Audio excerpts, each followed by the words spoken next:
Hello everyone. Welcome back to the YouTube channel, Nhất Duy Ghost Stories.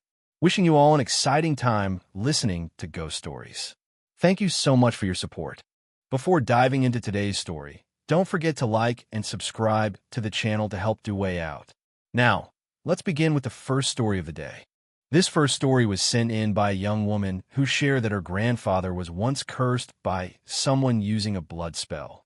She mentioned that this incident happened a long time ago, around the 1950s, though she couldn't recall the exact year. Back then, her grandparents lived in the same hometown, in Putan Commune, somehow. During her youth, her grandmother was known for her beauty and grace, admired by many young men in the area. Among those vying for her attention was her grandfather. After a period of courtship, her grandmother chose to marry him. Weddings at that time were simple and inexpensive. After getting married, the couple lived happily together, and her grandfather took great care of her grandmother. They eventually had 7 children together. However, when her grandmother was pregnant with their youngest child, the narrator's aunt, she began to notice changes in her grandfather's behavior. He often left early and came home late, neglecting his family and becoming abusive. Concerned neighbors started gossiping. And one day, a man named Chin from their village came to her grandmother, saying, "I think your husband is having an affair with a woman from the neighboring village. I saw him going in and out of her house today. You should confront him."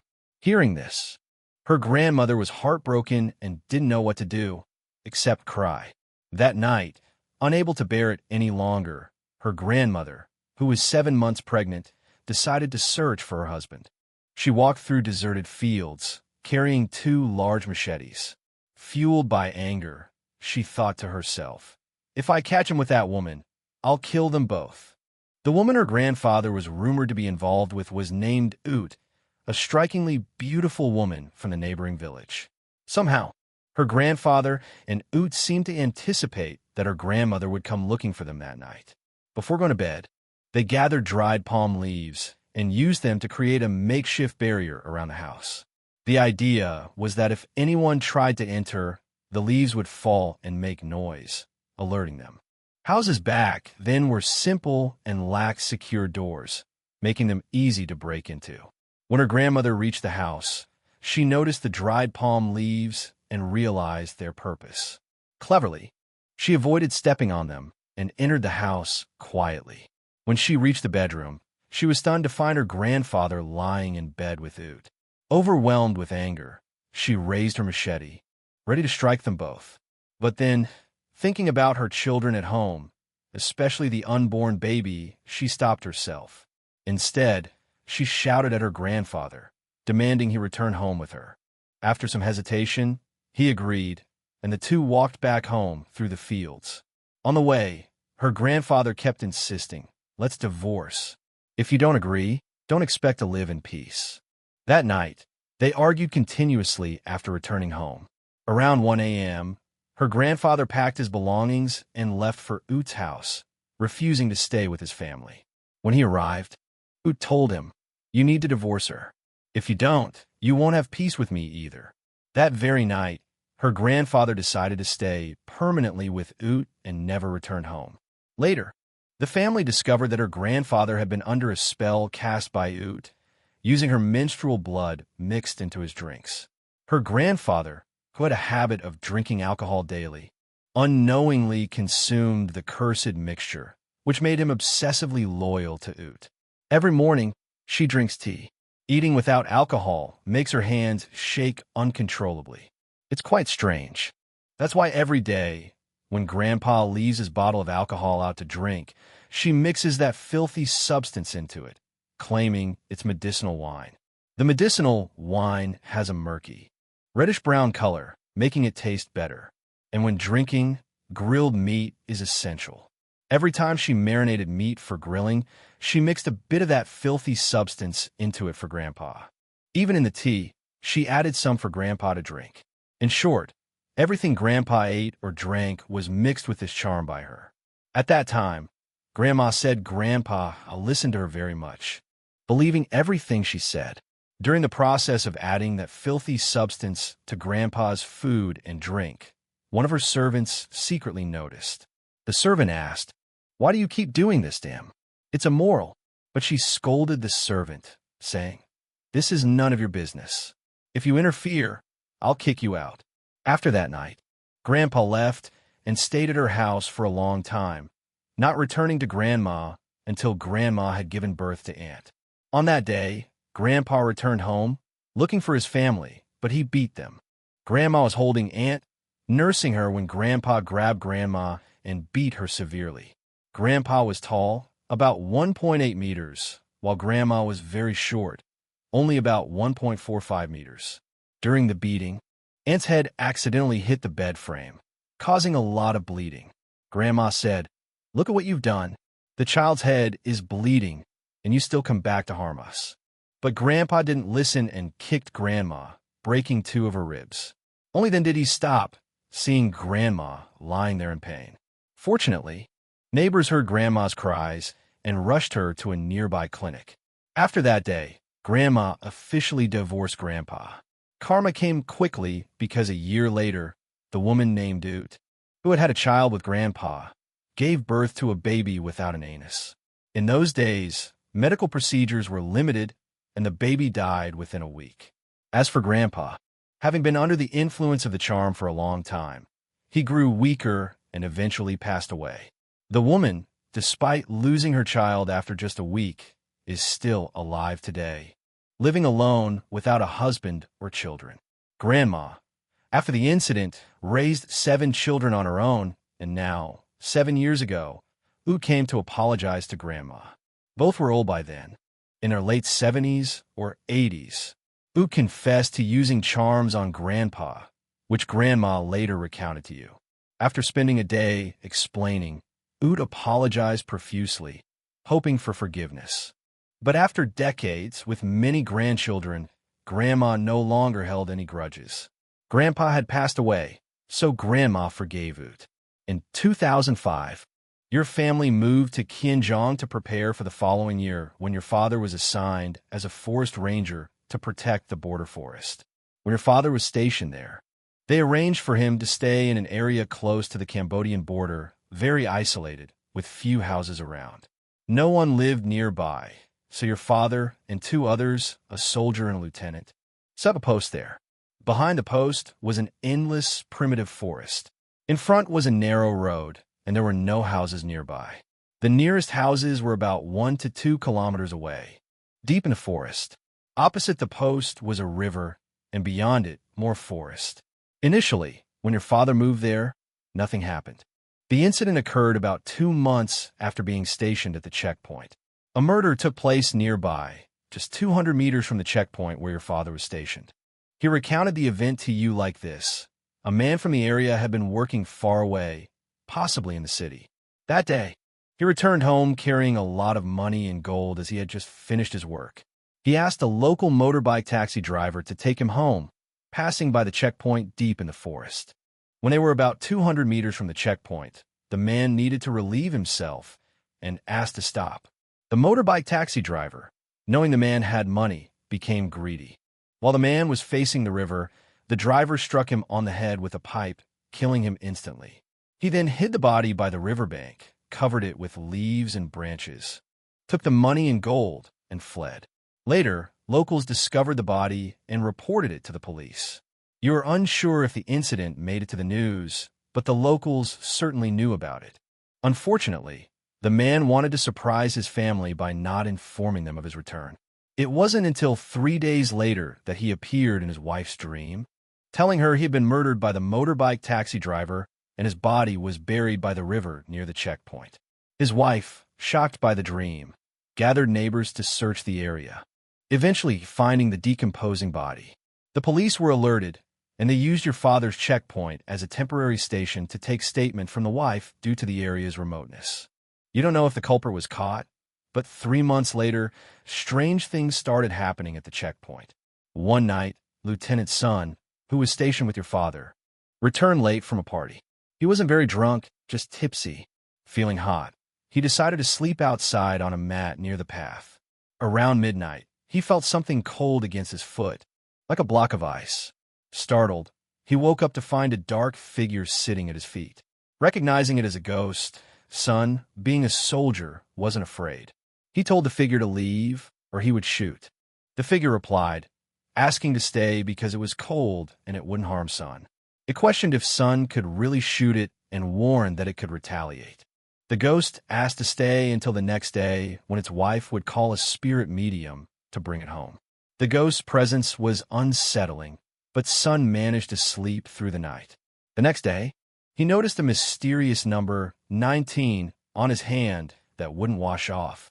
He showed it to your father and another soldier, but it disappeared before they could see it, leading them to dismiss Son's experience as a dream. Life went on, and about a year and a half later, in 2008, your father was transferred to a new location. My father worked at a unit that was more established and also involved in forest conservation. It was better than 12 years ago when he was stationed at a temporary post. Now, he was in a proper unit near a remote forested area close to our home. The area was isolated, with only a road across the river, which was part of the unit's forest estate. The unit was well equipped, with 3 sections and 2 bedrooms, while the kitchen was separately built at the back for everyone's convenience. My father loved the large window in his room because it allowed plenty of breeze, making it comfortable to sleep day or night without closing it. At that time, our family was struggling financially, so my father requested permission from the unit to have our family stay there together for peace of mind. The unit agreed, and my mother and I joined him. When my father moved to this unit, Lieutenant's son, a senior officer, also relocated there. During the first few months, everything was calm until Lieutenant Son's wife came to cook for everyone, which led to an incident. One night, Lieutenant Son returned from a wedding around 10 p.m., considered late because of the isolated area and lack of electricity, relying on oil lamps. To attend the wedding, he had to row a boat across the river. Upon his return, he called for his wife to row over and bring him back. It was late, and she was likely sleepy, so she grumpily scolded him for returning late. The argument escalated, and in her anger, she hit him with a paddle. They ended up fighting on the boat as they rowed back. Later, while she was in her room, she saw a child and then noticed 2 figures, a man and a woman, outside the window with charred faces, staring menacingly.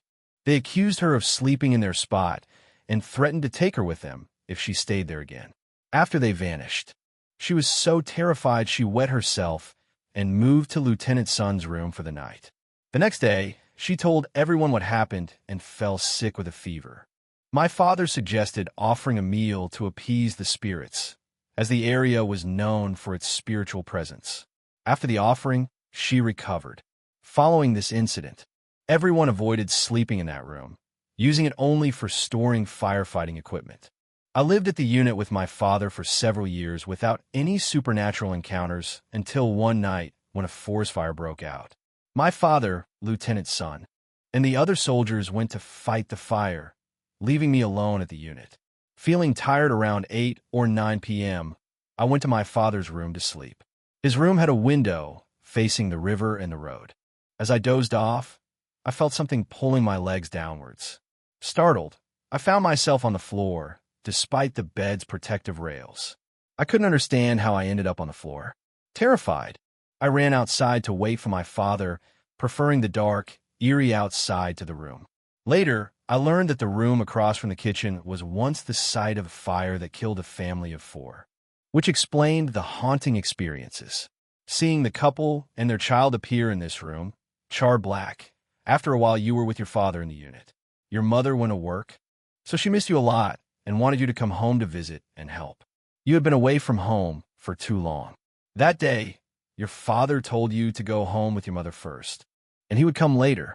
Your house is in a small neighborhood with about 20 houses. Dewey once described this area in a story where Min, the son of Han, died after falling into a pot of boiling bone broth on the 3rd day of Tet. The neighborhood is near a forest, so many people have moved away to earn a living elsewhere. Your house is among those remaining, and the elders said that it used to be a large military base. After your parents experienced many disturbances at home, your mother consulted a spiritual master, who said the land beneath your house still contained many soldier remains. The spirits were just playing around and meant no harm. The master advised your mother to prepare a separate offering for the soldiers during ancestral rites to prevent disturbances. Since then, during every memorial or offering, your mother would prepare a special meal for these soldiers. Your house is a traditional Western-style house with a single main room divided by wooden panels into smaller rooms. Back then, electricity was weak, so your mother used a kerosene lamp for light.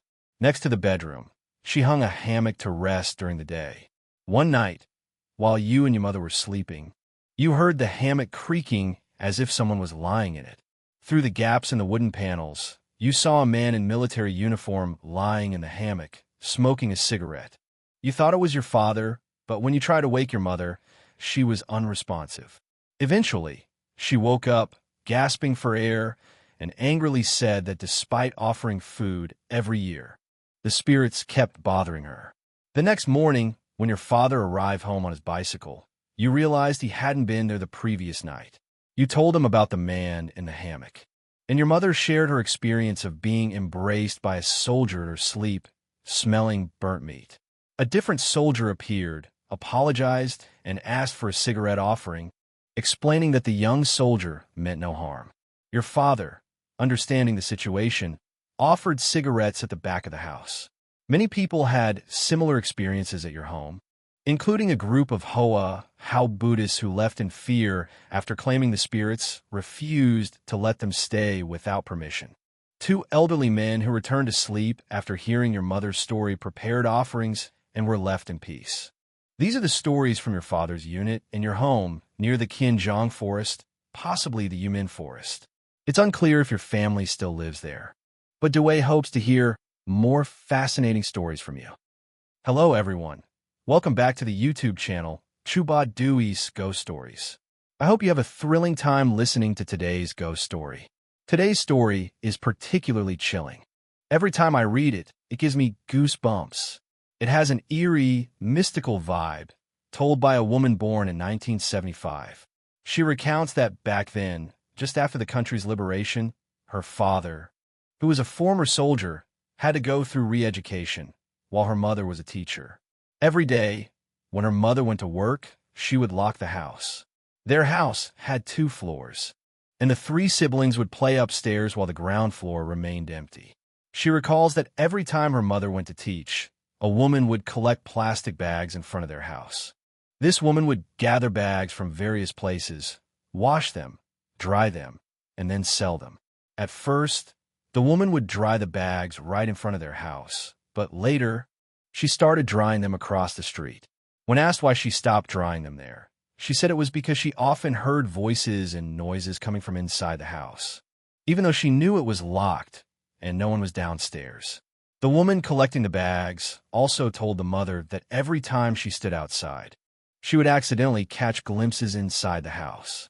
One day, when the narrator's brother drank all the milk and made her cry, her sister decided to go downstairs to see if there was any milk left.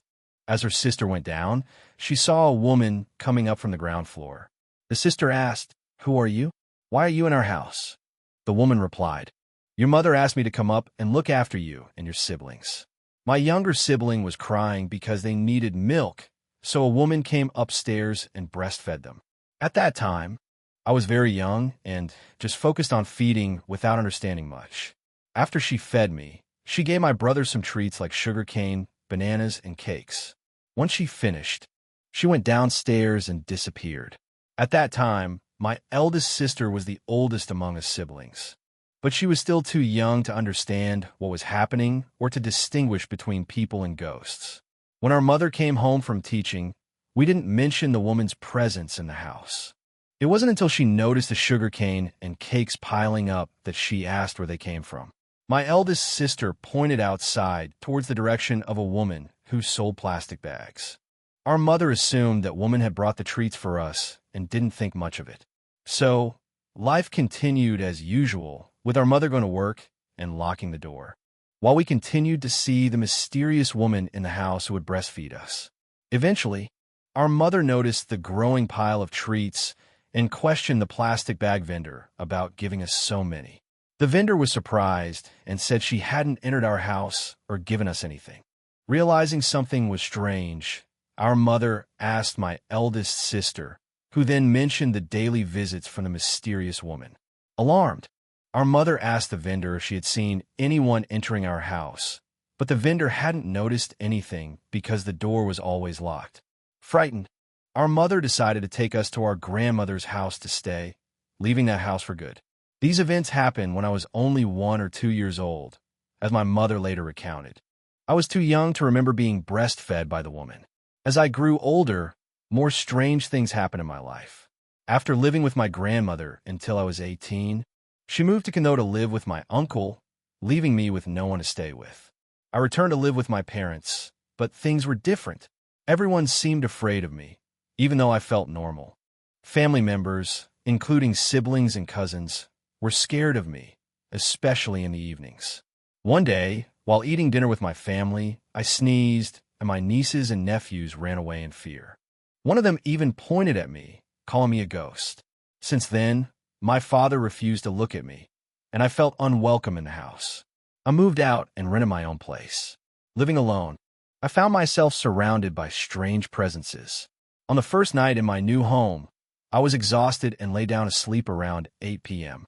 Before falling asleep, I saw a dark figure enter through the door. It moved with audible footsteps and lay beside me, breathing heavily. Despite the eerie situation, I wasn't afraid because I didn't understand what a ghost was. My bed was positioned near the bathroom, and soon I saw about 10 white figures emerge from there. They wore traditional short tunics from the 1950s or 1960s. As they passed my feet, I felt a cool breeze.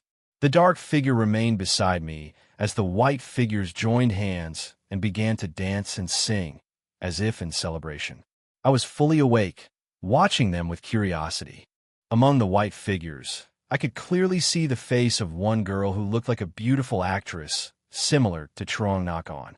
The other figures had indistinct faces, as if covered in a layer of powder with no visible features. Only the girl's face was clear to me because of her beauty.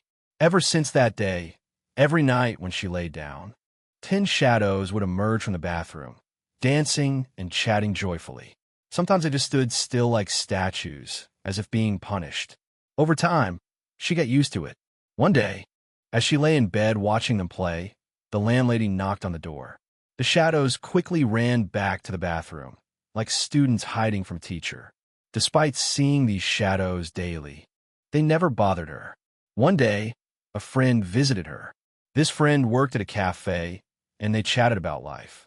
She expressed her desire for a stable job. Surprisingly, the next morning, she received a job offer from a Honda parts shop, where her role was simply to handle customer payments. She started working there and noticed that whatever she wished for seemed to come true.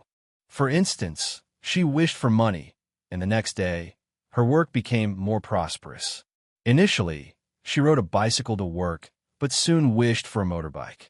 The next day, a Japanese customer at the shop, perhaps charmed by her friendliness, gifted her a Honda motorbike. From then on, she rode it to work. The shop thrived, and after closing at 7 p.m., the staff would often dine out together, splitting the bill. She wished she didn't have to pay, and miraculously, others always covered her share. Normally, she returned home by 8 p.m., but on nights she stayed out late, she'd see a single white shadow by her bed, scolding her for staying out late and behaving improperly. This shadow seemed to care for her like a mother.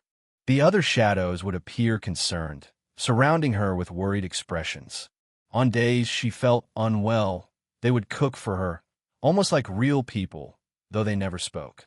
Despite the oddity, she grew accustomed to living with these 10 shadows. The Honda shop where she worked became increasingly successful, but the owners began mixing Chinese parts with Japanese ones for profit. One night, the white shadow warned her not to go to work the next day, as the police would raid the shop. Ignoring the warning, she prepared for work but couldn't find her keys.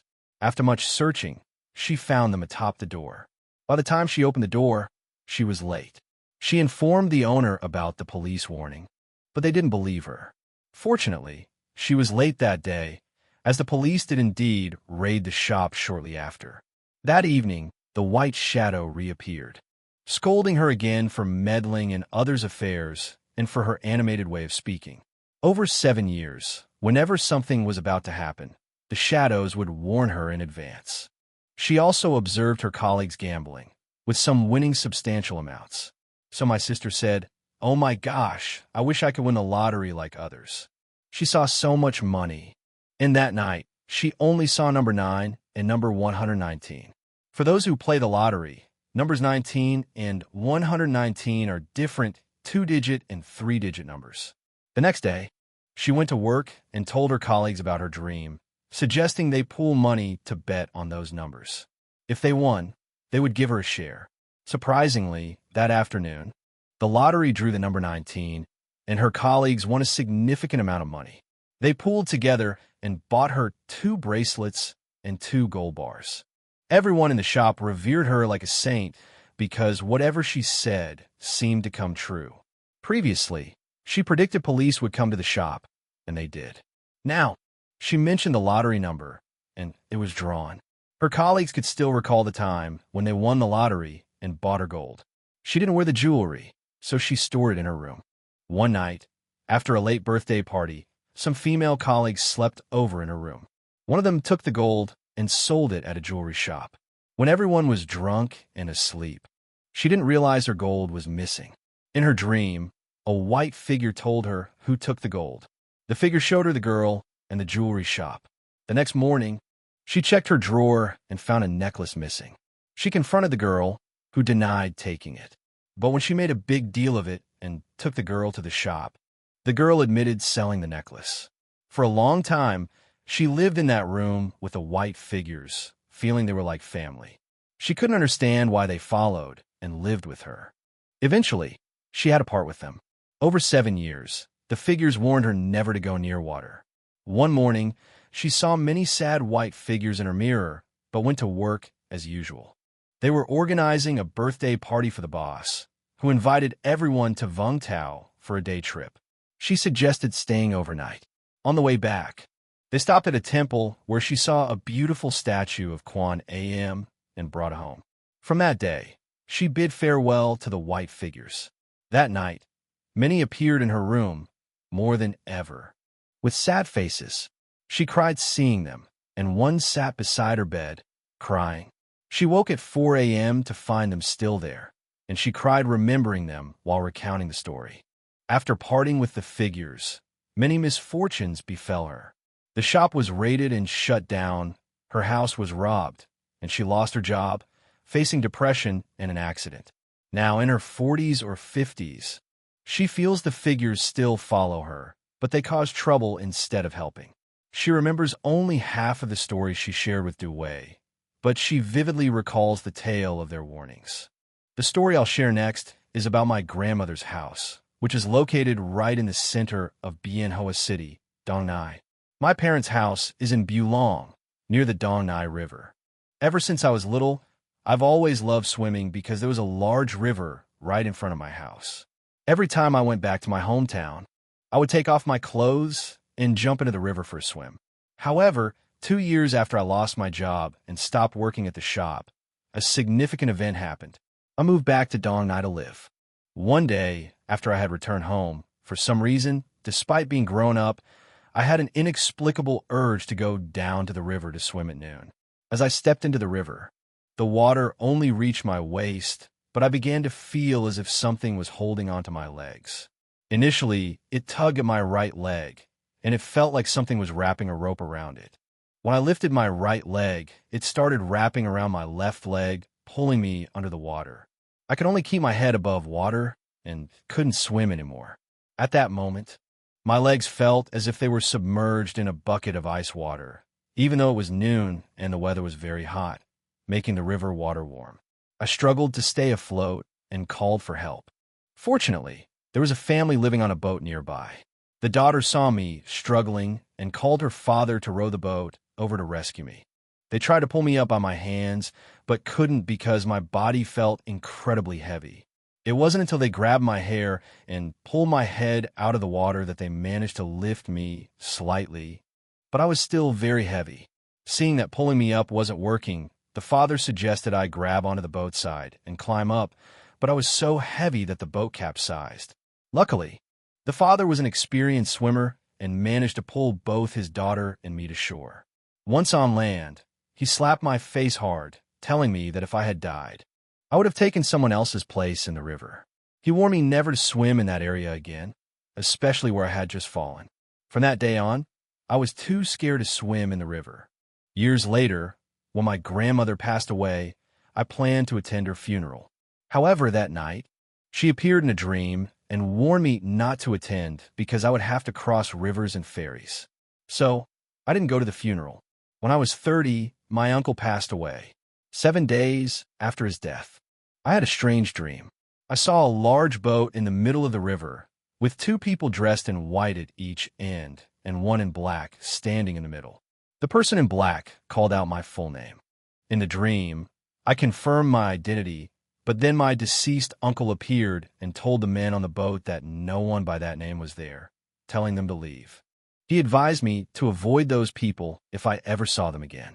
The dream was eerie, and the man in black left a strong impression on me with his handsome face and bright appearance, reminiscent of an immortal. This dream recurred frequently, with my deceased grandparents appearing on the boat, signing a paper with the man in black. After signing, they would leave. Even at 40, I still had this dream. When I got married and moved to Haojong, my mother-in-law passed away. 10 days after her death, I had the same dream, but this time there were more boats, larger ones, with people holding colorful umbrellas. I saw the boats docking at the riverbank near my house. My mother-in-law, who had passed away just 10 days ago, appeared in my vision. She asked me, "Do you know these people on the boat?" I replied that I did because I'd seen them many times in my dreams.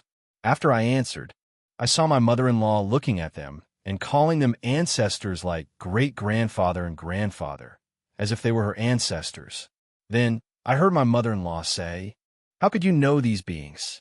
If you associate with them, sooner or later, I'll have them take you away with them." After that, I saw her chasing them away with a stick, and they rowed the boat away. Throughout these dreams, I vividly remember the face of a man in black standing in the middle of the boat. His face left a lasting impression on me. Now, with 3 years left until I turn 50, I wonder if I will ever experience that dream again. This concludes a very strange story with a mystical tone about spiritual matters that we have just heard. My children enjoy listening to such stories on our channel. Although they call me young, I'm actually around the same age as my children. Dewey, too, is hopeful to hear more fascinating stories from me in the future. Before ending the story, don't forget to like and subscribe to this YouTube channel. If you found this story interesting, feel free to leave a comment below.